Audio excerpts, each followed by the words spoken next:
ओम नमः सिद्धेभ्यः ओम नमः सिद्धेभ्यः यदरिता भावेन प्रमुदित मनादरे गौर्यः छदादा सिद्ध स्वर्गी गुणनित मध्यं लभन्ते तन्वत्य शिवे सुख समाजं किमुदता महावीरे स्वामी नयन प्रतिगामी भवतु मे महावीरे स्वामी नयन प्रतिगामी भवतु मे महावीरे स्वामी नयन प्रतिगामी भवतु मे गुरुमहापंकनोनितं ज्ञान दर्शन नायिका चारित्रानगम्भीरा मोक्षे मार्गोपदेशिका पंच प्रवृत्ति भगवान की एक राधेनाथ भगवान की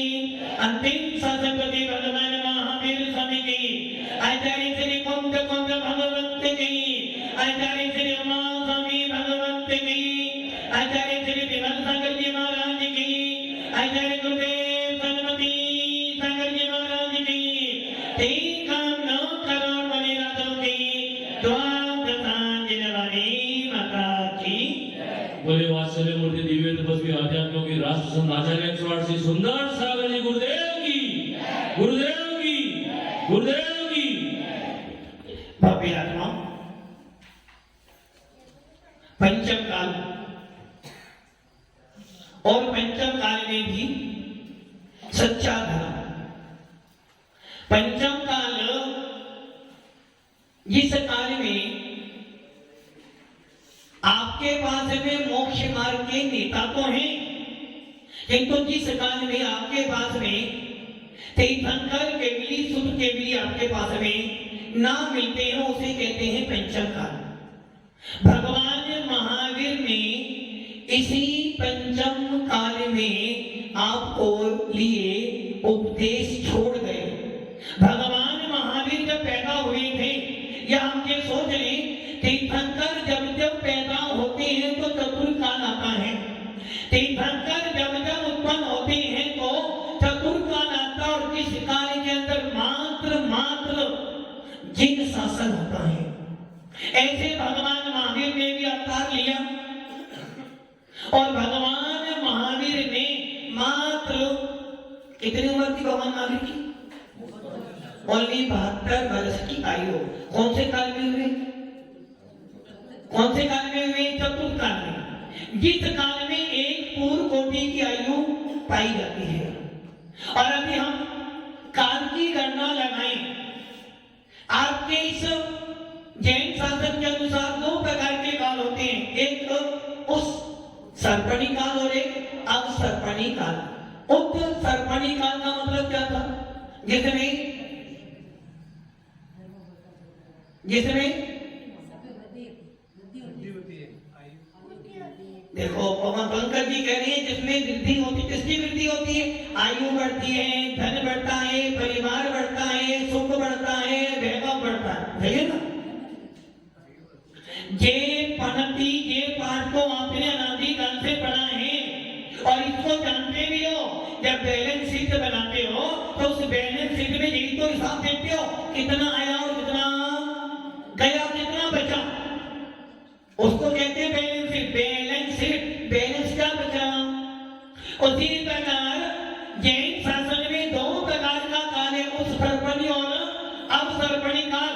उस सर्पणी काल में धर्म बढ़ता है, उस सर्प में उत्कर्ष परिणामों का होना। जिस काल में जीवों की विशुद्धि बढ़े, जिस काल में जीवों का संयम बढ़े, जिस काल में सम्यक दर्शन की विशुद्धि बढ़े और जिस काल में मोक्ष जाने के परिणाम बने उसे कहते हैं उत्सर्पणी काल। दूसरा काल है अवसर्पणी काल। इसका अर्थ क्या हो गया? इसका अर्थ हो गया जिस काल में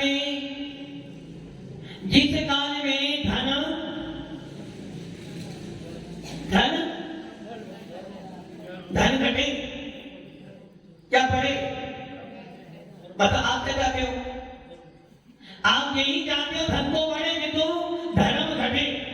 अवसर्पणी काल का मतलब है घटना, क्या घटना? यदि धन बढ़ भी जाए, धन बढ़ भी जाएगा तो क्या कर लोगे, क्योंकि आपकी आयु तो अवसर्पणी काल का मतलब है जितनी आयु कम हो। अवसर्पणी का मतलब है जिसके अंदर संयम कम हो।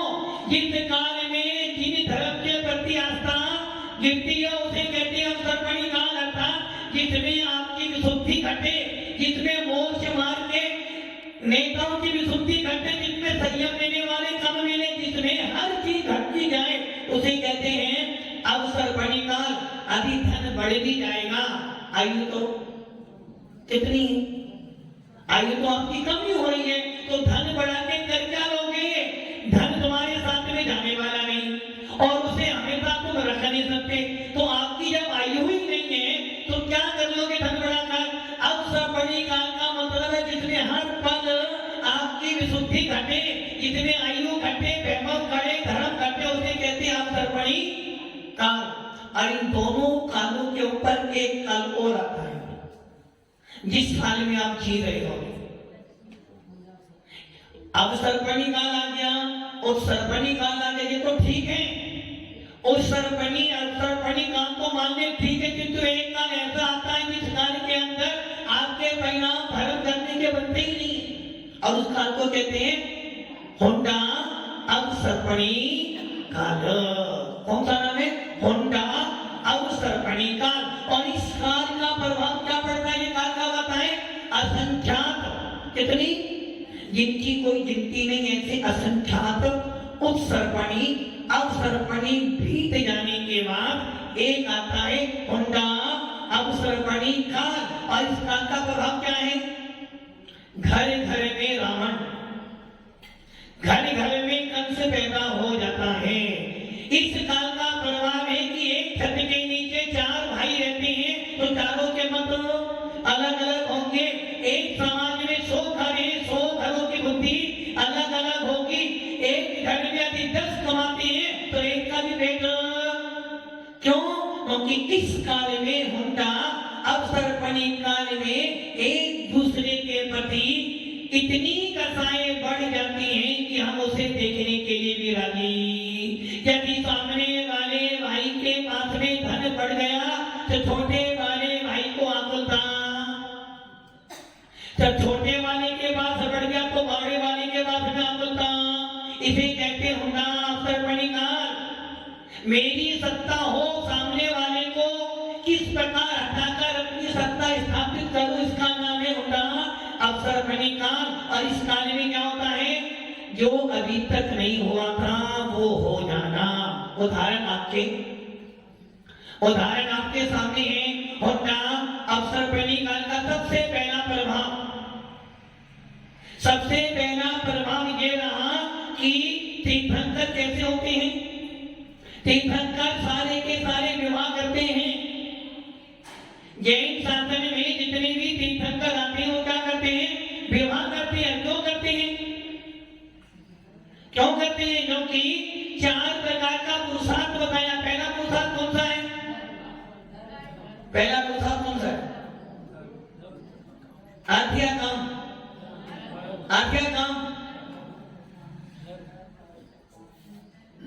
धनवान जी पहला पुरुषार्थ। 4 चीजें, धर्म अर्थ काम और मोक्ष। पहला पुरुषार्थ धर्म या अर्थ, वो तो माता जी ने बोल दिया, हमने सुन लिया। 4 पुरुषार्थों में पहला पुरुषार्थ धर्म पुरुषार्थ और अंतिम आपने क्या किया? धर्म चाहिए नहीं तो मोक्ष मिलेगा नहीं, इसलिए क्या कर लिया आपने? अर्थ और काम। 4 पुरुषार्थ हैं और इन चारों पुरुषार्थों में सबसे पहला महत्वपूर्ण पुरुषार्थ है धर्म। धर्म करेगा तो अर्थ। लेकिन जी उधर मत देखो, धर्म करेगा तो क्या मिलेगा?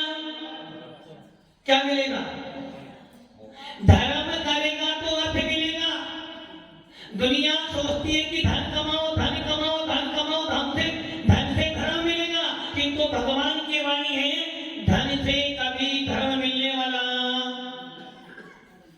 धन से यदि धर्म मिल जाता तो तीर्थंकरों के यहाँ कोई कमी नहीं थी, चक्रवर्ती के यहाँ कोई कमी नहीं थी। चक्रवर्ती 6 खंड का अधिपति होता और उसके घर में कोई कमी, फिर भी मोक्ष जाने के लिए, आत्मा की शांति प्राप्त करने के लिए, कर्मों के निजना प्राप्त करने के लिए उसको भी धर्म का आलंबन लेना पड़ता है। तो पहला पुरुषार्थ कौन सा है? धर्म पुरुषार्थ। धर्म करोगे तो धन, सुनेंगे, धर्म करोगे धन जाएगा, जाएगा ना। धर्म करोगे तो धन जाएगा। जब जब धर्म करने आओगे तो धन तो जाएगा। बिना धन जाए धर्म नहीं कर सकते। कुलदीप भी सही है ना? देखो बढ़िया का सोच रहा है, डबल, इसे कहते हैं दीपावली।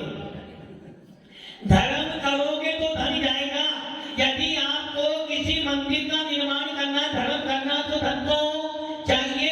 यदि आपको यात्रा करने जाना है धर्म के लिए तो भी आपको धन चाहिए। और यदि आपको जिनेन्द्र देवता की सेवा भी करना है तो क्या चाहिए? अच्छा, धर्म चाहिए, धन चाहिए, दोनों। अरे भैया, धन के बिना धर्म नहीं होना। किंतु ये ध्यान रख लेना, धर्म करेगा तो धन आएगा, और धर्म नहीं करेगा तो धन पूरा का पूरा चला जाएगा। इसलिए हमारे यहाँ कहते हैं दान दे मन हर्षाए। कल सुना था ना, आचार्य समर्थ भद्र स्वामी ने रतन कर्ण स्थापना का क्या लिखा है? रतन कर्ण स्थापना क्या लिखा? उसमें बात एक श्लोक दिया है, यदि तेरे पाप कर्म का उदय है, यदि तेरे पाप कर्म का तीव्र उदय है तो धन क्यों कमाता है? क्या करें भगवान?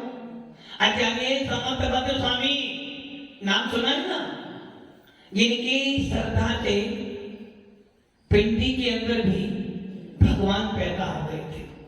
ऐसे आचार्य भगवंत जो तीर्थंकर महावीर को भी नमस्कार करने से पहले 10 बार सोच रहे हैं कि मैं नमस्कार करूं या नहीं करूं।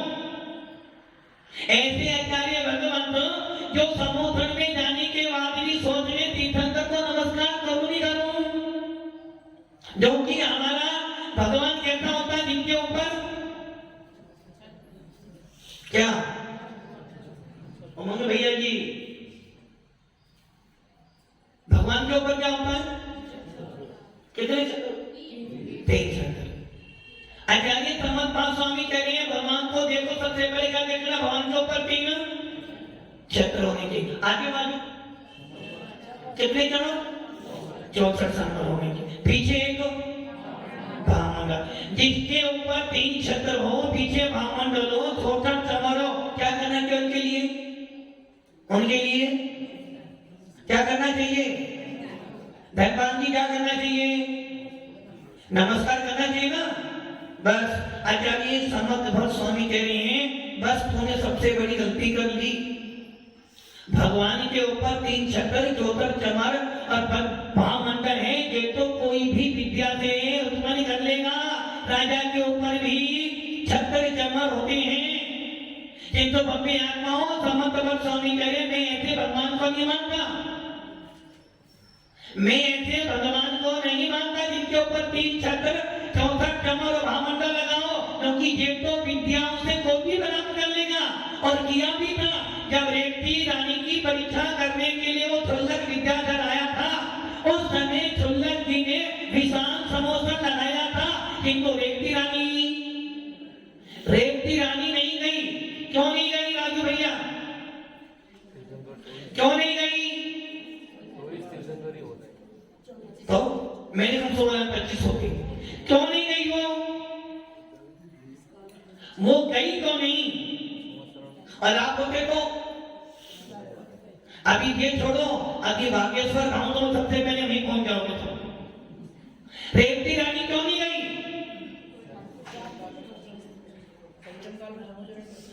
मैंने काल की बात ही नहीं कर, वो क्यों नहीं गई? विक्की भैया क्यों नहीं गई? उसे पता था। उमा भाई क्यों नहीं गई? जो कि रेती रानी के पास में दर्शन के 8 अंग थे और 8 अंगों में काटा अमूर दृष्टि, और अमूर दृष्टि कहती है कि भैया तीर्थंकर को चतुर्थ काल में ही होते हैं, पंचम काल में तीर्थंकर नहीं होते। और जब पंचम काल में तीर्थंकर नहीं होते तो समोसन कहां से आया? और यदि समोसन आया है तो कहीं ना कहीं तो गड़बड़ी है, कहीं ना कहीं तो मिथ्यात्व का बोलबाला हुआ है। और इनके ऊपर 3 छत्र 64 कमर और 20,000 सीढ़ियां भी हैं। किंतु ये सारी चीजें तो कोई भी विद्या के बल पर प्राप्त कर लेगा, और विद्याओं के बल पे प्राप्त करने वाला सर्वज्ञ नहीं हो सकता। इसलिए आचार्य समर्थ भक्त स्वामी कह रहे कि हे भगवान, लोग मेरे से कहते हैं कि भगवान के ऊपर 3 छत्र शोभित हो रहे हैं, नमस्कार कर लो।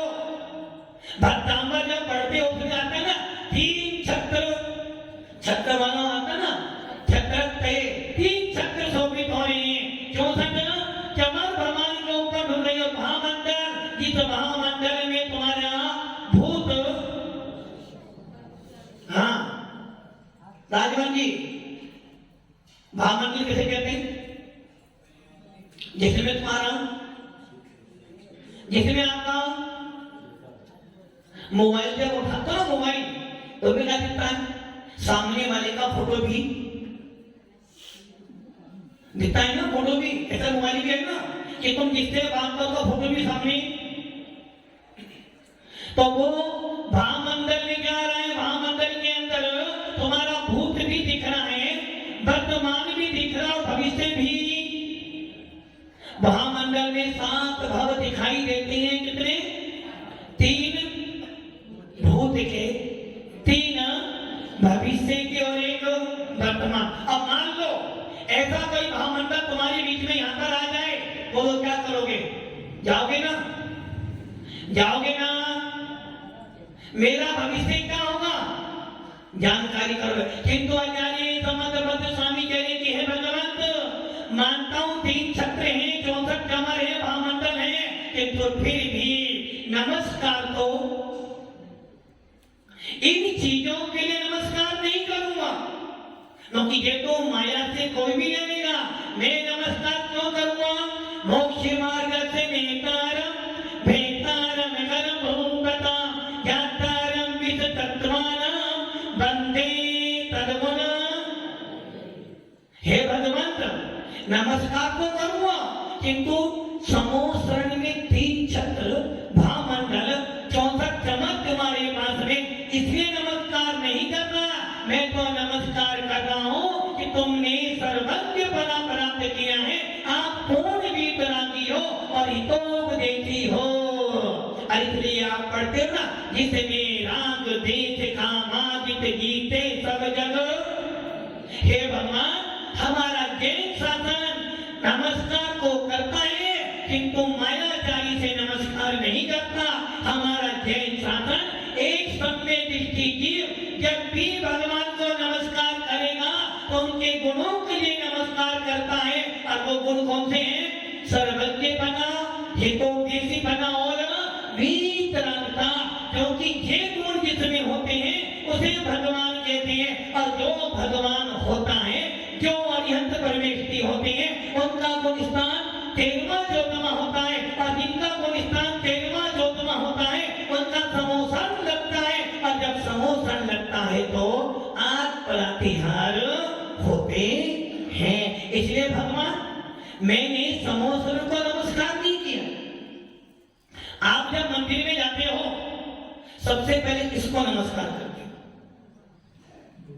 पंकज जी, मंदिर में जाते हो सबसे पहले किसको नमस्कार करते हो?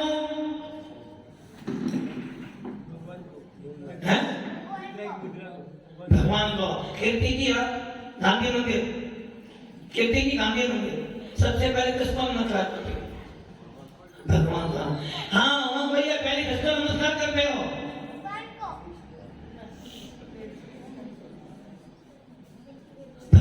को विक्की भैया किसको करते हो? भगवान को। अच्छा अब मैं सवाल बदलता हूं। सबसे पहले घर में आपकी बेटी की शादी हुई, नई लाड़ी आई है, सबसे पहले वो क्या करती है? लाड़ी को आपको घर में प्रवेश करना सबसे पहले क्या करती है वो लाड़ी? धनपाल की बोल रही है उसको। सबसे पहले वो लाड़ी आपके घर के मेन गेट को, आप दुकान जाते हो ना, मेरी दुकान खोल ली, खुलकर आ गए। जब दुकान खोली सबसे पहले क्या किया आपने? धन देवता नमस्कार हो, सबसे पहले दुकान को नमस्कार किया। वैसे ही जब मंदिर जाते हो सबसे पहले क्या करते हो? सबसे पहले किसको नमस्कार किया आपने? मंदिर को या पृथ्वी को? मंदिर को या पृथ्वी को? सोच लो, किसको नमस्कार करो? मंदिर को? किसको नमस्कार करो? मंदिर को क्या? मंदिर को नमस्कार कर गड़बड़ी नहीं हुई कहीं? किसको नमस्कार करो सबसे पहले? मंदिर पूजनीय भगवान पूजनीय? पवन जी मंदिर पूजनीय भगवान पूजनीय? दोनों? भगवान पूजनीय मंदिर पूजनीय है? पंच परमेष्टि ही मंदिर पूजनीय है, छठा परमेष्टि कोई नहीं होता, तो मंदिर कौन सा परमेष्टि है? नवदेवों की पूजा करते हो ना, नव देवताओं की। नव देवताओं में जिन चैतन्य और जिन चैतन्य ने जिन प्रतिमा और जिन चैतन्य मैंने, अब आपके सामने मेरा सवाल जिन खाते हैं, आपने मंदिर की पूजा की और जिन चैतन्य की पूजा की? सोच समझ के उत्तर देना, दलीलें बोलो जो खारिज ना हो जाए तुम्हारी। आपने जिन चैत्य को नमस्कार किया, जिन चैतन्य को नमस्कार किया है? जिन चैतन्य को नमस्कार किया है, मंदिर को नमस्कार किया है? उमंग भैया चले गए।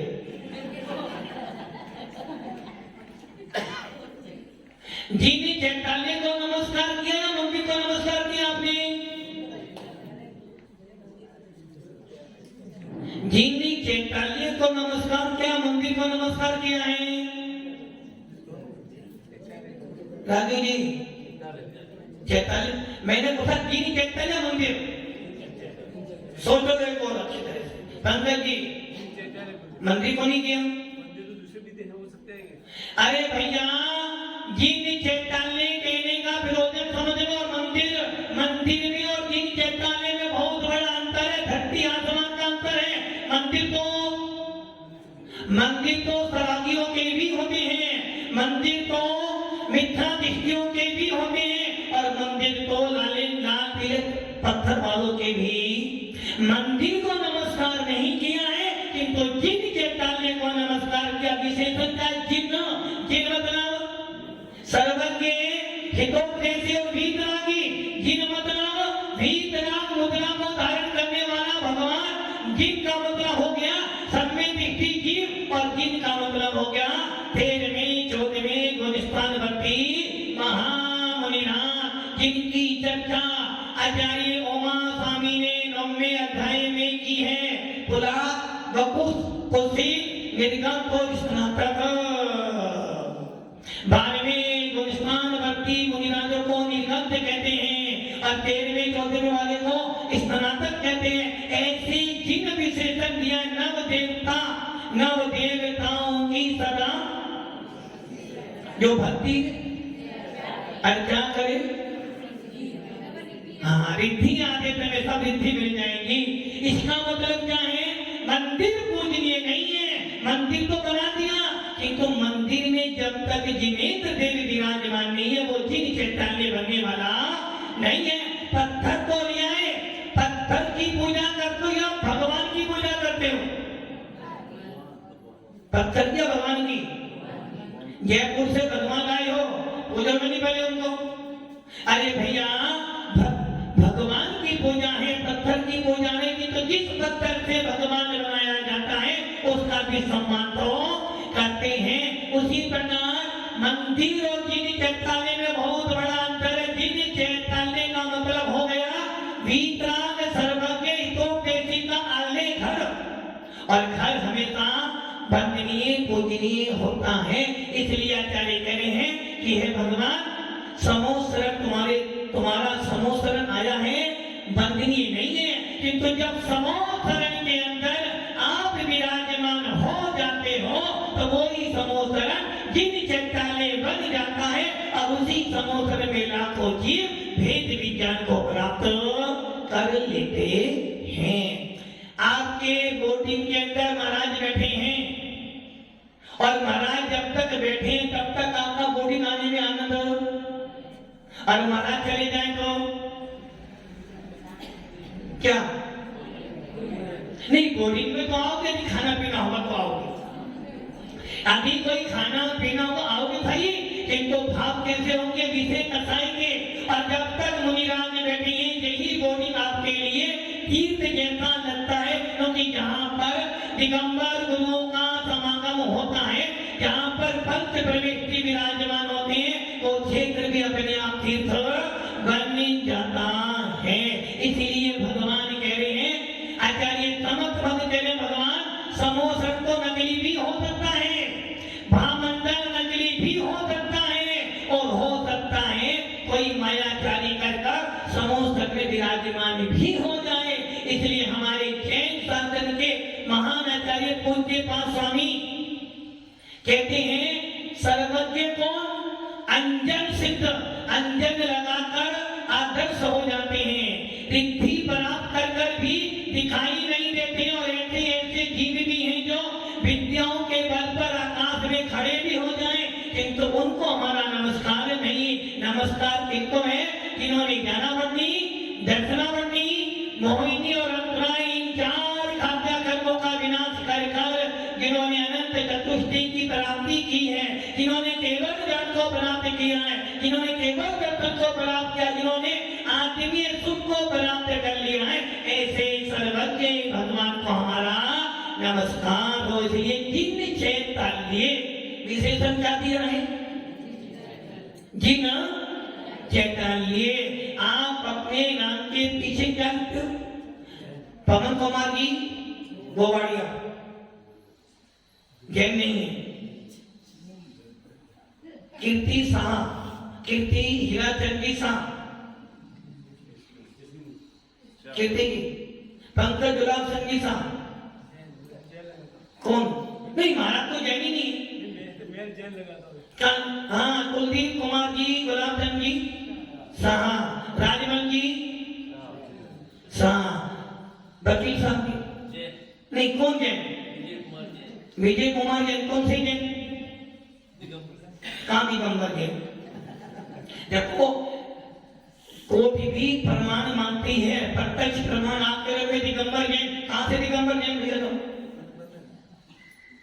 आप दिगंबर हो, दिगंबर हो, डाउट हो, हमें डाउट हो, दिगंबर हो, कहां से मान लो दिगंबर हो आप, दिगंबर तो वो होते हैं जिनके बाद में पीछे कमंडल होता है, दिगंबर तो वो होते हैं जिनके ऊपर कोई वस्त्र नहीं होता। आप तो घरस्थ दिगंबर नहीं होता है, दिगंबर तो पांच ही होते हैं, बंदो पांचों परम गुरु, 24 दिन रात करो शुद्ध आलोचना शुद्धि करेंगे। किसी भी श्रावक के शब्द नाम के आगे दिगंबर नहीं मिलेगा। अधिक अब आप ये सोच लो, जो मालिका बनी है, घर छोड़ चुकी है, महापर्त धारण कर चुके, फिर भी उनके नाम के आगे दिगंबर, दिगंबर साध्वी कहते हैं, दिगंबर साध्वी नहीं, जैन साध्वी। दिगंबर क्यों कह रहे हो आप, क्योंकि वो दिगंबर माताओं को मानती हैं, इसलिए उनको दिगंबर कहा जा रहा है। आदि मैं आपसे पूछ लूं, नमोकार मंत्र पढ़ते हो, नमो लोई सबे सावना, किनको नमस्कार, किसका अर्थ होता है, नमो लोई सबे सावना, वकील साहब, सभी साधु संतों को नमस्कार। राजमंत्री ठीक है, दिगंबर आपने वाला सभी साधु संतों को नमस्कार हो। राजमंत्री सही बोल रहे, गलत बोल रहे हैं, राजमंत्री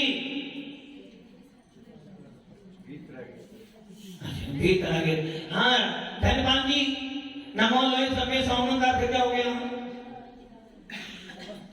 भीतरा आपने तो वही वाली बात कर दी, आत्मा ही बात में गलत हो जाएगा। समस्त वीतरागी मुनियों को नमस्कार करते हो तो हमारे को नमस्कार नहीं किया, फिर आपने कुंदकों को नमस्कार नहीं किया आपने।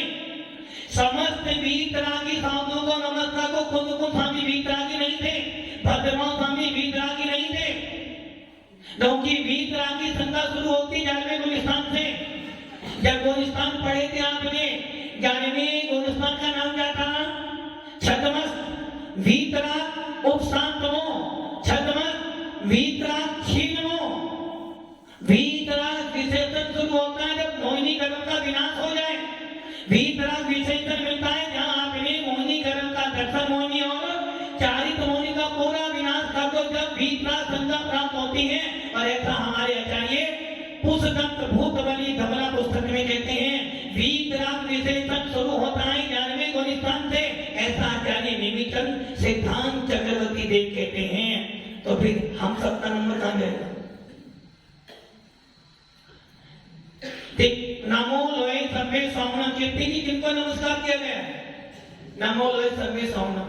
नमो लोए, नमो मैंने नमस्कार हो, लोए मैंने लोक के सब साधुओं को नमस्कार हो। सही है ना? कीर्ति जी नमो लोए सर्वे साहुनम, अर्थ क्या हुआ इसका? नमो मतलब नमस्कार हो, लोए मतलब लोक के सब साहुनम, सब साधुओं को। तो क्या मतलब लोक के सब साधुओं को? हाँ कीर्ति जी सही है ना? कीर्ति जी सही है गलत है? पवन के बताएंगे हम। सही है ना?